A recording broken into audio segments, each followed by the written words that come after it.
first thing here is just this footage you can see below there of Texas. So this guy says, Texas looks like it could be up to 1,000 people. We can only get a look at the area with our drone. This is the illegals that have been pouring into the United States, and they're then shipping them out to Texas, and you can see the footage here of just loads of people under some kind of underpass or something. Yeah, they're not even, it's not even catch and release now. It's just ferry them in under the Biden administration. But of course, they're all kept 6 feet apart and being tested. No, they're not. So the point of this also being that while you have the element of Joe Biden essentially importing the virus, because you can complain about the coronavirus numbers all you want, but most of the American population are vaccinated, that's still going up, in which case then the new source of infection, the disease, is coming through the border. Yes. That's a correct statement. I love Candace Owens' response to this. She said, me in 2016, if Democrats ever get control again, they will import another group of voters, and the black vote will become irrelevant. Yeah, Candace not wrong. One thing I find really interesting about this as well is that the focus on the coronavirus is, honestly, in my view, the least of these worries. I mean, who are these people? What are their criminal records? Why are they coming? All the other problems usually with this kind of migration. Yeah. How many of them are involved with, I don't know, MS-13 or anything like that? You just don't know. And it's exactly the same as the problem that happened in 2016 and 2017 with the migrants coming into Greece. We know that ISIS sent agents into Europe that way. Well, if MS-13 are operating in any way like ISIS, well, they'll do the same. But there's no responsibility, no control at all. Also, I'd be surprised if the Islamic groups of the world haven't realized this is an easy way to break into the United States with your agents. Well, that's a great point. I don't know whether you're going to cover it later, but it's weird that it's not just South Americans who are coming across the border. There's Africans and Middle Easterners coming. It's like, sorry, how did you arrive at the southern border of the United States? Like They walked on water. It was a long swim. That's all we're saying. Yeah. Crossing the channel. Oh no, this way to England, this way to America. And as we featured multiple times, but just to reiterate the point, this is a massive problem with Biden himself, his administration, because the message they give is not the one that Donald Trump gave of F off, we're full. No, it's instead, please come. We're going to be so nice to migrants by just letting you all in because that's a responsible thing to do, and it's totally not an attack on the American citizens. Let's go to the next thing here, which is the graph. Just show the per year stops at the southern border. As you can see there, the blue line at the top being Biden's first year in office, massive spike. You've got the upward spike there for 1 year in Donald Trump, but the other two, as you see, are much, much lower than what's going on. So it's 180,000 a month. My God. A month. Illegals. Oh my God. This is just the illegals. Before we even get into the massive illegal migration the US has. So it's literally going to be millions a year. Mm-hmm. Okay, well, thanks, Good Joe. job. Yeah. So there's that. And then the COVID part of this is, I think, worthwhile talking about, though, because I see a lot of people worrying about this. So if we go to the next one, there's some people talking about this. This is the guy from Fox News. Down at the city of McAllen, Texas, say the federal government has released over 7,000 COVID-positive migrants. So they did test them. They tested positive. They were like, on your way, buddy. But they don't have to isolate. I mean, if I go to France, I've got to isolate for a week or however long it is. But these people can just, don't worry about it. Pretty sure if we visit the US now and come back, we have to isolate as well or whatever. So, yeah. Well, probably because of all of the migrants that have been released into the population, I guess. Yeah. So these have been released to the city since February, including over 1,500 new infected migrants in just the last week alone. So that's the ones they know about as well. That's mad. Not to mention all the cases they don't know about and all the people they're releasing they don't know about because they're just catch and release, which means no border. He's also got footage of them delivering the buses. So these thousands upon thousands of people. Yeah, he just mentions here, like they went down. I know it's Fox News, but he went down there. I mean, the other people who care about this issue. We're literally looking at video footage of it. So yeah, of buses arriving and just loads of people getting off all morning long. We've watched border police drop off multiple buses of migrants at the Catholic charity in downtown McAllen, where they are given food and shelter before they take buses and flights across the United States. And who's paying for that? Buses arriving every 30 minutes so far. Who's paying for that? Who's paying for these buses and flights? American taxpayer. Unbelievable. You just live with it, can't you? I mean, I guess on the plus side, at least there are families. But it's not just working age men. That's true. It's not like the Dover situation from the current footage we're looking at here. But when you break down the data, I mean, the previous graph, actually, they did have a statement in there of the different types of people coming. I think it was 79% or something like that are single, unaccompanied adults. Right. So it is disproportionately also, again. The thing as well, just to note, is that this is enabling human trafficking as well. Like, all of these people would have paid stacks of cash to be trafficked by people smugglers to the United States. So this is one thing that, again, another reason why you should be against illegal immigration is that it facilitates criminals. And it's not like these people are treated well on their journey by the people smugglers. There's no accountability, no oversight, and they shouldn't be doing this. So just a thought. So you could just build a wall, or you could just accept chaos, because, I mean, why not? So that's one attack the Republicans have been laying at the Biden administration, rightfully. I love the way that Biden has chosen chaos. Like, chaos is strong. Pro-chaos. And then the meme magic just comes together, doesn't it? The God Emperor's like, no, build the wall. Anyway. Keep the warp out. Don't want us to get sued by Games Workshop. Let's move on. Oh, God. There's someone complaining about them. We will at some point. Anyway, so DeSantis has been attacking him on this and also on COVID policy and all the rest of it. So he, in a message here after Biden getting upset and sending a message to DeSantis, as you can see here, get out of the way. So DeSantis said, "I'd rather have 5,000 cases among 20-year-olds than 500 cases among seniors, because of the proportionality of death." Andrew Cuomo's just and so I think protecting the vulnerable has always been the right way to go. Again, Andrew Cuomo getting upset. What a radical statement from Ron DeSantis. Like, I can see why he's a far-right Nazi or whatever they're calling him at this point. Like, protect the vulnerable. So, how do you say her name? Paxi? The Psaki. Psaki, there we are. Right. Yeah. So she gave a statement in response to being asked a question about the COVID cases and the people coming in with COVID cases and all that. She said, "Most Republican governors are doing exactly the right thing. But if you aren't going to help, if you are going to abide by public health public health guidance, then get out of the way and let people do the right thing to lead their communities. Whether they are teachers, university leaders, private sector leaders, or others who are trying to save lives." How is that saving lives? The guidance being, do a lockdown. Just do it. Oh. We can't force you to, but do it. That's the right thing to do. No, it's not. No, the right thing to do is not let in hundreds of thousands, if not millions of people who are apparently infected with a disease. But also the point being from DeSantis is like, I'm protecting the old people in Florida. They get the vaccines. They're the ones we're going to focus on for COVID. Young people, I don't care if they get COVID. Because they're not going to die from it. The risk is incredibly low. And that's not the right thing to do. Instead, it's to, I don't know, kill the old like Andrew Cuomo. So Biden later told reporters... Andrew Cuomo, the Reaper. I don't mean to laugh because it's actually awful what he did, but it's ridiculous. It's unbelievable that he did. Yeah. So Biden later told reporters that DeSantis and Texas Governor Greg Abbott were making decisions that have results that are, quote, are not good for their constituents. And it's clear to me and to most of medical experts that the decisions being made, like not allowing mask mandates in schools and the like, are bad health policy. Bad health policy. From Biden. I don't know why he repeated himself. I'm reading that right, but whatever. Yeah, that wasn't Callum's tick. That was Biden's tick. Yeah. So that's him attacking him on that. And then DeSantis hit back by saying that, yes, I am standing in your way. Oh, yes. Just fantastic. So the absolute double down. That's what I like to see. I love Lawrence Fox labeling this, hey, Boris Johnson, this is what leadership looks like. So it really is. So let's play the first clip because I've cut it down for the sake of time. Joe Biden has taken to himself to try to single out Florida over COVID. This is a guy who ran for president saying he was going to, quote, shut down the virus. And what has he done? He's imported more virus from around the world by having a wide open southern border. You have hundreds of thousands of people pouring across every month. His solution is he wants to have the government force kindergartners to wear masks in school.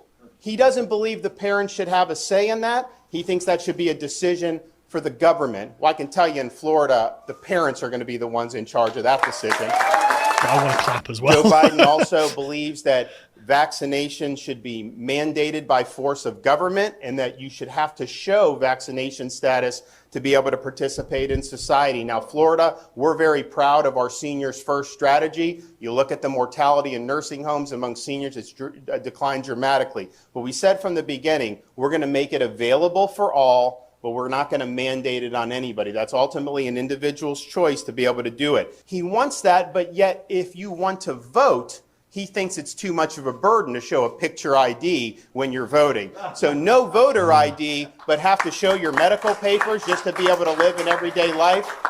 Give me a break. And so I think the question is we can either have a free society or we can have a biomedical security state. And I can tell you, Florida, we're a free state. Joe Biden suggests that if you don't do lockdown policies, then you should, quote, get out of the way. But let me tell you this, if you're coming after the rights of parents in Florida, I'm standing in your way. I'm not going to let you get away with it.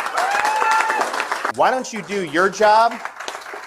Why don't you get this border secure? And until you do that, I don't want to hear a blip about COVID from you. Thank you.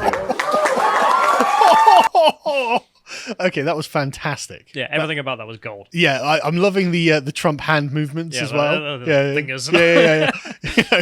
So he's got his Trump persona on there. That's very nice. But that was a fantastic set of points that he was making there. Calling out the contradiction in Biden's policies, obviously brilliant. And the framing is excellent. Framing is we're senior citizens first. Yes, they're the people who do actually need to be protected. And families first, as in don't have 5-year-olds wearing masks, because that's obviously inhumane.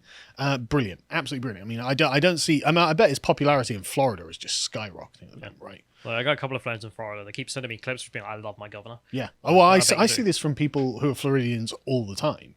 You know, DeSantis is just the best. And you can see why they think it. Yeah, and that's what a leader looks like in the modern world around COVID. Yes. And Boris Johnson isn't that, which is also embarrassing. So Boris Johnson should take that up. So great speech by him. Fantastic. The Biden administration were annoyed by this.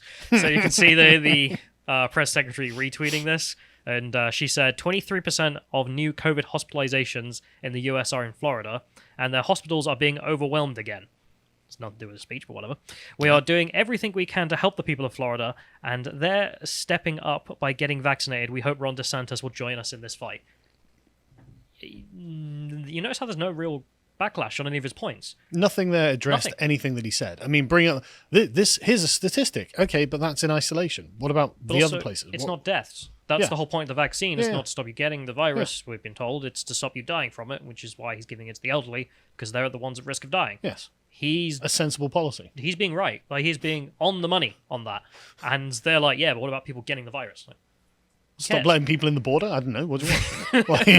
Like, they keep coming from Texas. Unless you want me to build a border on the side of Florida, on the little panhandle there. You're literally flying in infected people. So Ben Shapiro retweeted this and just posted the death rates, as you can see, for each state throughout this entire thing. You can see right at the top, New Jersey, New York. Where's Florida there? Scroll down. There you go, right at the bottom. Right at the bottom? Oh, right at the bottom. Oh, really? Really? That's very interesting. That's very interesting how Florida happens to be right at the bottom of this graph. So you got Florida man, who was like, yeah, protect the elderly. And Texas just above it as well. And then you got the Grim Reaper, second atop. Yeah. So... Yeah, no, that's... Okay, well then, point proven. Shut up, Jen Psaki. Absolutely nothing. The only thing I wanted to mention on this was also there's been some... so Biden's trying to pass a housing bill to stop people getting evicted, and he's even said that it's not going to pass because he knows it's unconstitutional, which is really funny, but whatever. But some of the things around it I wanted to mention that I thought were particularly interesting. So the first thing here being AOC. So AOC decided to go to some rally with Cory Bush and argue that Biden must pass this, and he's going for it because sock puppet. And you can see here Breitbart getting the clip of her engaging in a photo op, which I thought was worth mentioning. So let's go to the next clip, and you can see her with no mask, and then they're like, let's take a photo. She puts it on, and then they say, photo over. She takes it off. Let's play. Let's take a quick photo so we can keep the pressure up so other colleagues can come out. And you can see her there without a mask. No, this is everybody. Oh, Corey had to run to a hit. She's No social distancing, no masks. Photo op.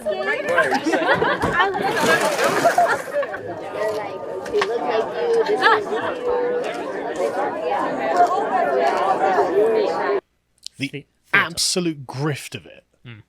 It's so unbelievably transparent. I know it's a small thing people might think with the mask stuff, but I can't get over it. Oh, but no, it's not a small thing though, is it? Because it's a constant browbeating of the American public saying, you have to do this, you have to do that, you have Your to do this. Your children need to wear the masks. Exactly. Exactly. Your 5-year-olds need to wear these masks. I'm not going to wear the masks among all of my progressive friends until we take the photograph, just so, when I think that you'll see it, you'll know that I'm doing it as well. I'm lying to you. That's what that is. The race warrior Cory Bush was also there, and there was a picture of them hugging each other that Cory had posted on her own Instagram, which was pretty stupid. But I thought I'd end on another white pill around Cory, our good friend. Ken and Karen, they've been pardoned. Remember this? Remember these two? Yeah, but they should never have been in trouble in the first place. Yeah, sure, but I think it's great news, and we should encourage it, let's say. So you can see here the story. Governor Parson, who announced the pardon on Tuesday. Before we go on, can I just reiterate, I love the absolute Chad boomer energy from this picture. Yeah. I mean, it was great at the time, but looking back on it now, it's like this is literally your parents getting out into the street to fight Black Lives Matter. It's also very aesthetic, though. I must It admit. is actually really aesthetic. There's something about the sort of like Vice City-esque. yeah, proud boomers out there with their guns and a grim look on their face to defend themselves against the race warriors. Like, you gotta love it. So the governor said that he would pardon the couple without a doubt previously, and arguing that they were law-abiding citizens who were attacked, frankly, by a political process, which is definitely true. So they were always going to get pardoned, regardless of the activists trying to charge them and take away their guns. Yeah. But good news for that. But the reason I especially want to mention this is because Ho's mad, particularly Cori Bush. Because remember, this race warrior was part of the group of people who trespassed on their property. She was actually in it. Yeah. Oh, I didn't know that. Yeah, she was there. Oh. As you can see here, you can see the chap who took this clip, Tom Elliott. Right. Everyone should follow. He's a good guy. Saying that he was taking part in the trespassing, and then ends up in this clip kind of threatening Ken and Karen, which looks really weird. So let's play the next clip, which I've got. Mm-hmm. You were actually among the marchers who encountered the McCloskeys that day. Mark McCloskey at the Republican convention called you the Marxist liberal activist leading the mob through our neighborhood.